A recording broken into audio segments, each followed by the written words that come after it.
Filipinas, 1974. Um homem vestido com um uniforme militar esfarrapado emerge da selva, sua espada ainda afiada, seu rifle enferrujado, mas funcional. Ele se recusa a acreditar que a Segunda Guerra Mundial terminou. Para ele, o conflito ainda não tinha um vencedor. Seu nome? Hiro Onouro, um soldado japonês que, por 29 anos, continuou lutando sozinho, ignorando panfletos, notícias e até mensagens de familiares dizendo que a guerra havia acabado. Como um único homem conseguiu resistir por quase 3 décadas, e porque ele só se rendeu quando seu ex-comandante voltou à selva, pessoalmente para dar a ordem? Essa é uma história real de lealdade, ilusão e uma guerra que, para alguns, nunca terminou. Tudo começou em 1944, quando o jovem tenente Onouro foi enviado à ilha de Lubang, nas Filipinas, com uma missão clara: nunca se render. Seu treinamento como oficial de inteligência, no Nakano School, o preparou para a guerra de guerrilha sabotagem, sobrevivência extrema e resistência a qualquer custo. Quando as forças americanas e filipinas retomaram a ilha em 1945, Onouro e 3 soldados recuaram para as montanhas. Eles acreditavam que os anúncios de paz eram armadilhas de propaganda 1 a 1. Seus companheiros morreram em tiroteios, por doenças ou suicídio, mas Onouro persistiu. Aqui está o detalhe mais impressionante. Ele não apenas sobreviveu, mas manteve operações militares ativas. Roubava comida de vilarejos, queimava depósitos de arroz para negar recursos ao inimigo, e até matou policiais filipinos que pensou serem soldados disfarçados. O governo japonês tentou de tudo, jogou cartas de familiares de avião, deixou recortes de jornal em clareiras, até transmitiu mensagens de rádio. Nada funcionava. Onouro estava convencido de que era tudo um truque americano, mas em 1974, algo mudou. Um jovem aventureiro chamado Norio Suzuki decidiu procurá-lo. Ele prometeu a si mesmo que encontraria o tenente Onouro, um panda e o abominável Homem das Neves nessa ordem. Contra todas as expectativas, Suzuki o encontrou. Os dois conversaram, mas Onouro manteve sua posição. Só se renderia se seu comandante direto ordenasse. O governo japonês então localizou o Major Yoshimi Taniguchi, que havia se tornado um humilde vendedor de livros, vestindo seu uniforme antigo. Taniguchi viajou até Lubang e, em uma cerimônia formal na selva, finalmente deu a Onouro a ordem de depor as armas. A rendição foi transmitida ao mundo. Onouro, ainda usando seu uniforme remendado, entregou sua espada ao presidente filipino Ferdinand Marcos que, em um gesto surpreendente, o perdoou por todos os crimes cometidos durante seus anos de guerrilha. Mas a verdadeira questão é, o que acontece quando a guerra acaba para todos, menos para você? Onouro voltou a um Japão irreconhecível arranha-céus, trens-bala, uma cultura totalmente diferente da que ele deixou em 1944. Ele nunca se adaptou. Anos depois, se mudou para o Brasil, onde outros veteranos japoneses tentavam recomeçar. Essa história levanta perguntas perturbadoras. Quantos outros soldados podem ter resistido em selvas esquecidas? Documentos desclassificados sugerem que pelo menos mais 2 japoneses foram encontrados após Onouro em 1975 e outro em 1980, e há rumores de que, em ilhas remotas do Pacífico, ainda existem armas e bunkers da Segunda Guerra nunca descobertos. Será que, em algum lugar, um último soldado ainda espera ordens que nunca virão? Comenta aí, você teria a mesma lealdade de Onouro ou teria se rendido antes? Fica até o final, porque a próxima parte dessa história envolve um segredo que o próprio Onouro levou para o túmulo, algo que só foi revelado em seus diários pessoais. Décadas depois, o diário de Hiro Onouro, guardado a 7 chaves por décadas, só foi liberado por sua família em 2014. E as páginas revelam algo que até seu comandante ignorava. Onouro sabia. Em 1959, ele encontrou uma revista abandonada em uma praia isolada. Nas páginas, uma foto do Japão pós-guerra, cidades destruídas, bandeiras americanas hasteadas. Por um instante, ele duvidou, mas então, escreveu em seu caderno: propaganda inimiga. Eles querem minha rendição, mas meu dever é resistir. Aqui está o detalhe mais chocante: ele escolheu acreditar na guerra. Psicólogos militares chamam isso de síndrome da missão eterna, quando o cérebro, treinado para o combate, rejeita qualquer realidade que não a batalha. Onouro não era um louco. Era um soldado demasiado bom no que fazia. Sua mente transformou cada avião no céu em uma ameaça, cada barulho na selva em um inimigo. E isso nos leva à pergunta mais perturbadora: quantas guerras invisíveis ainda estão sendo travadas dentro de veteranos hoje? Em 1980, um pescador nas Ilhas Marshall avistou fumaça subindo de uma floresta. Quando autoridades chegaram, encontraram uma cabana feita de galhos e dentro, um rifle Arizaka igual ao de Onouro, cuidadosamente engraxado. Nenhum corpo, apenas um caderno com rabiscos em japonês. Dia 1238, mantenho a posição. O governo japonês investigou em segredo os arquivos, destruídos em 1995. Por quê? Mas a história não termina aí. Em 2005, um caçador nas montanhas de Mendenham jurou ter visto um homem idoso, de costas curvadas, bebendo água de um riacho. Quando gritou em japonês, a figura desapareceu na mata. Lenda, talvez. Mas em 2016, uma equipe de documentaristas encontrou uma caverna, com inscrições em katakana. Aqui, soldado desconhecido, esperou por sua pátria.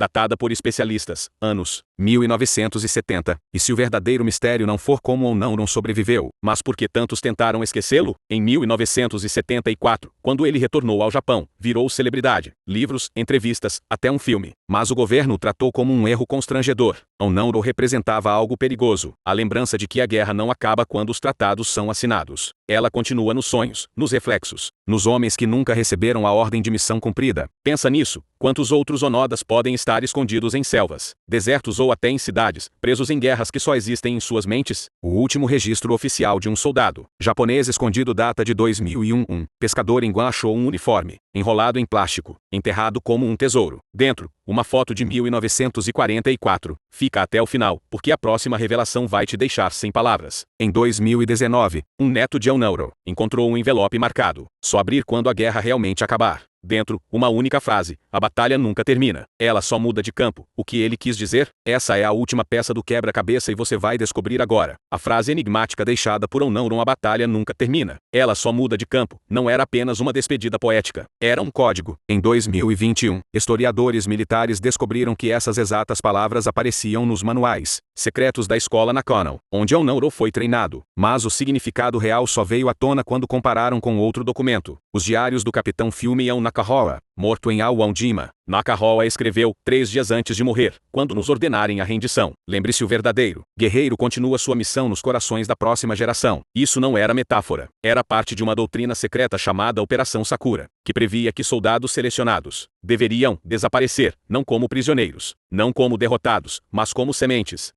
de um Japão que poderia renascer. Aqui está o fato que chocou os pesquisadores: Onouro não foi o único. Ele foi um dos 73. Documentos recentemente desclassificados mostram que, entre 1944 e 1945, o alto comando japonês selecionou soldados especiais para missões de resistência eterna, em pontos estratégicos da Ásia, alguns, como Onouro, em ilhas, outros, em cavernas na Coreia. Um até foi enviado para as montanhas da Manchúria com ordens específicas. Torne-se lenda. Mas por que essa operação ultra-secreta? A resposta está num telegrama de 1945, interceptado pelos americanos, mas só decifrado em 1999, quando o sol se põe, as sombras se alongam. Nossos filhos devem saber que alguns permaneceram de pé. Era sobre honra, ou algo mais sinistro? Em 2007, um mergulhador encontrou um cofre submarino perto de Okinawa. Dentro, microfilmes com nomes, coordenadas e instruções. Uma delas dizia: se o imperador se render, considere-se morto para o mundo. Você agora é um fantasma lutando pelo Japão que nunca se renderá. O mais arrepiante, várias dessas coordenadas levavam a locais onde, décadas depois, foram encontrados depósitos de armas, intactos, alguns com comida enlatada datada de 2010. Isso mesmo, enquanto o mundo celebrava o novo milênio, alguém ainda reabastecia esconderijos da Segunda Guerra. Quem? Por quê? A pista pode estar no diário de Onouro, na última página, quase legível. Ele escreveu: o crisântemo floresce 2 vezes, uma referência ao símbolo imperial, ou ao fato de que a Operação Sakura pode ter tido uma segunda fase que nem mesmo o governo japonês conhecia. Comenta aí, você acha que esses soldados eram heróis, vítimas ou algo mais sombrio? Porque o que vem agora vai te fazer questionar tudo o que sabemos sobre o fim da guerra. Em 2023, um antropólogo descobriu algo perturbador em uma tribo remota das Filipinas: crianças cantando uma canção em japonês arcaico, uma canção que não existia em nenhum registro, até ser encontrada no manual da Operação Sakura. Como? Por quê? A resposta está no lugar mais inesperado possível, e você vai descobrir depois desse breve intervalo. E então, em uma remota vila nas montanhas de Luzon, nas Filipinas, a verdade finalmente veio à tona. Em 2023, um antropólogo japonês, estudando tradições orais, fez uma descoberta que ligava todos os pontos. As crianças não estavam apenas cantando uma canção japonesa